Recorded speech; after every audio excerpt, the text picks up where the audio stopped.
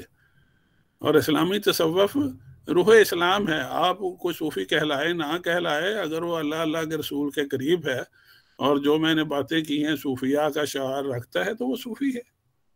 علامہ اقبال نے ایک سائنسدان کو بھی صوفی قرار دیا ہے, کہتے وہ جو تجربہ گاہ میں بیٹھا ہے, حقیقت کی تلاش میں ہے, دل میں یہ جذبہ ہے کہ مخلوق خدا کی خدمت کروں یا کوئی بات مجھے سمجھ آ گئی, وہ بھی صوفی ہے. ایک تاجر بھی صوفی ہو سکتا ہے. القاسب حبیب اللہ رزق حلال کمانے والا اللہ کا دوست ہے. تو اس سلسلے میں مطالعہ ہمیں وسیع کرنے کی ضرورت ہے. بہت شکریہ. جی جی سوال اچھے تھے, اس سے اور بات واضح ہو گئی. میری درخواست ہے کہ جوابات ذرا مختلف کیونکہ لوگ جو بہت سے سوالات کرنا چاہتے ہیں, بہت سے لوگوں کے ہاتھ کھڑے ہیں. جی جی کریں بس. جی سر بہت شکریہ. اگلا سوال اللہ دیتا صاحب نے ہینڈ ریز کیا, آپ کیجیے سر. السلام علیکم ورحمۃ اللہ وبرکاتہ. ماشاء اللہ سر, آپ نے بہت اچھی باتیں کی. سر میرا سوال یہ ہے کہ سر عصر حاضر میں جو تصوف ہے اس کی ایسی کون سی جہت ہے جس پر کام کرنا ضروری ہے تاکہ مروجہ جو تصوف ہے اس کی تطہیر کا سامان مہیا ہو سکے؟ سبحان اللہ سبحان اللہ, بہت اچھا سوال ہے بھائی. میں حیران رہ گیا کہ ہمارے بزرگوں نے کتاب لکھی ہے, طب نبوی پہ کتابیں لکھی گئی ہیں. نبی کریم صلی اللہ علیہ وسلم کے پاس جب سائلین حاضر ہوتے تھے, صحابہ حاضر ہوتے تھے, تو وہ اپنے جسمانی بیماریوں کا ذکر کرتے تھے, روحانی امراض کا بھی ذکر کرتے تھے. تو نبی کریم صلی اللہ علیہ وسلم انہیں دم فرما دیتے یا کوئی آیت کریمہ پڑھنے کا تلقین فرماتے تھے, اور یا کسی جڑی بوٹی کا استعمال, شہد کا استعمال, زیتون کا استعمال ارشاد فرما دیتے تھے. تو اس علم کو مدون کیا گیا طب نبوی کے نام پہ. لیکن میں حیران رہ گیا کہ نبی کریم صلی اللہ علیہ وسلم نے, جیسا کہ علامہ اقبال نے اپنے انگریزی خطبات میں بھی ذکر فرمایا ہے ابن سیاد کے حوالے سے, کہ ابن سیاد کا مشاہدہ کرنے کے لیے نبی کریم صلی اللہ علیہ وسلم تشریف لے گئے. تو ابن سیاد یہودی بچہ تھا, وہ بڑبڑاتا رہتا تھا اور وہ کہتا تھا کہ مجھ پہ نا پیغام آتا ہے اللہ کی طرف سے, اور وہ مشہور تھا, لوگ اسے دیکھنے جاتے تھے, عجوبہ تھا اس دور میں. تو نبی کریم صلی اللہ علیہ وسلم صحابہ کے ساتھ ادھر تشریف لے گئے کہ در پردہ اس کا مشاہدہ فرمائیں. تو یہودی کی والدہ نے دیکھ لیا اور اس نے کہا کہ وہ نبی تشریف لا رہے ہیں, تو وہ خاموش ہو گیا. تو نبی کریم صلی اللہ علیہ وسلم نے فرمایا کہ کاش یہ اس کی والدہ اسے نہ بتاتی تو آج معاملہ صاف ہو جاتا. اب نبی کریم صلی اللہ علیہ وسلم نے مشاہدے کا طریقہ بتایا. نفسیات نے جسے 100-150 سال پہلے اپنایا ہے کہ کسی مریض کا, نفسیاتی مریض کا یا اس کے مرض کا مشاہدہ کرنا ہو یا تحقیق کرنی ہو تو چھپ کے دیکھو اسے. آج دیکھتے نہیں ہیں کہ پاگل خانے ہوں یا دماغی امراض کے ہاسپٹل ہیں, کیمرے لگے ہوئے ہیں, تو جو کوئی انٹرویو کر رہا ہے وہ کیمروں کے ذریعے بھی باہر بیٹھے دیکھ رہے ہیں ماہرین, یا ماہرین کیمرے سے دیکھتے رہتے ہیں کہ یہ کیا کرتا ہے مریض یا مریضہ. تو یہ مشاہدہ کا طریقہ ہے, خارجی مشاہدہ کہ دیکھنا دور رہ کے, اور اس میں مریضہ کو نہ پتہ چلے. طب نبوی میں اسے شامل نہیں کیا گیا. دس از کال اسلامک سائیکالوجی. اسلامی سائیکالوجی پہ بہت سے مسلم جو ہیں ماہرین نفسیات نے کام کیا ہے, اسے مدون نہیں کیا گیا, اس پہ تحقیق نہیں کی گئی, اسے آگے نہیں بڑھایا گیا. اور it is so perfect knowledge کہ جو مغربی نفسیات ہے اس کے سامنے کچھ بھی نہیں ہے.